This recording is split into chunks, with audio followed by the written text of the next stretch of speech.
আপনারা এশিয়া এবং মিডল ইস্টের অনেকগুলো দেশ ভ্রমণ করে ফেলছেন, এখন নতুন কোনো দেশের সন্ধানে আছেন যে কোন দেশটা আপনারা ভ্রমণ করবেন। তো আমি বলবো আপনারা আফ্রিকার অনেকগুলো দেশ ভ্রমণ করতে পারেন। তার মধ্যে অন্যতম হচ্ছে ইস্ট আফ্রিকার অনেকগুলো দেশ আছে, যেমন সিশেলসের ভিসা করতে পারেন। ইস্ট আফ্রিকার 3টা দেশের একটা ভিসা। তারপরে অনেকগুলো দেশ আছে এরকম যেই সব দেশের সার্ভিস আমরা দিয়ে থাকি। আফ্রিকার অনেকগুলো দেশের ভিসা সার্ভিস দিয়ে থাকি, ট্যুরিস্ট ভিসা, যেখানে গিয়ে আপনারা বিজনেস সেট আপ করতে পারেন এবং ট্যুরিস্ট ভিসা গিয়ে ভ্রমণ করে চলে আসতে পারেন। সো যারা মোটামুটি এশিয়ার অনেকগুলো দেশ ভ্রমণ করেছেন বা মিডল ইস্ট ভ্রমণ করেছেন বা অনেকগুলো দেশ আপনারা ভ্রমণ করা আছেন, নতুন দেশের এক্সপিরিয়েন্স করতে চান, তাহলে আমি বলবো আপনারা আফ্রিকার কিছু দেশ আছে বাংলাদেশি পাসপোর্ট হোল্ডারদের জন্য মোটামুটি ভালোই ভিসা দিচ্ছে। এই ভিসা বা ইটিএ অনেকগুলো দেশের ভিসা তারা দিচ্ছে, শুধু পাসপোর্ট কপি এবং ছবি হলে আমরা এই দেশের ভিসাগুলো আপনাদেরকে সার্ভিস দিতে পারি। সো যারা নতুন দেশের সন্ধানে আছেন আমি তাদেরকে বলবো বা আপনারা এই ইস্ট আফ্রিকার দেশগুলো ভ্রমণ করতে পারেন।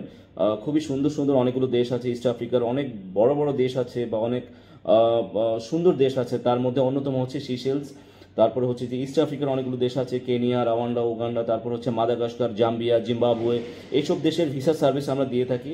সো আপনারা যারা এইসব দেশ ভ্রমণ করতে চান তারা আমাদের সাথে যোগাযোগ করতে পারেন। আপনারা যেখান থেকে চান ভিসা করতে পারবেন। আপনারা দেশে বাইরে যেখানে থাকেন আমাদের মাধ্যমে জাস্ট হোয়াটসঅ্যাপে ডকুমেন্টসগুলো পাঠিয়ে দিলে আমরা আপনাদেরকে ভিসাটা করে আপনাদের হোয়াটসঅ্যাপে বা মেইল করে দিতে পারি, যেহেতু ই ভিসা। সো আপনারা জানেন যে ইস্ট আফ্রিকার অনেকগুলো দেশ ভিসা দিচ্ছে। ইস্ট আফ্রিকা যেমন সিশেলস, তারপরে হচ্ছে যে east Africa, Kenya, রাওয়ান্ডা, Uganda, Zambia, Madagascar, Tanzania, এগুলো সবগুলো হচ্ছে ই ভিসা। বর্তমানে ম্যাক্সিমাম দেশের ভিসাগুলো হচ্ছে ই ভিসা। অনেকগুলো দেশ আবার ই ভিসা নিয়ে আপনারা যখন ভ্রমণ করবেন এয়ারপোর্টে আপনাদেরকে স্টিকার লাগিয়ে দেবে আপনাদের পাসপোর্টে। তার মধ্যে অন্যতম হচ্ছে ইস্ট আফ্রিকা। ইস্ট আফ্রিকার ভিসা নিয়ে গেলে আপনাদেরকে স্টিকার লাগিয়ে দিবে যখন আপনারা এয়ারপোর্টে ল্যান্ড করবেন, সেখানে আপনার পাসপোর্টে এই ভিসা পেস্ট করে দিবে।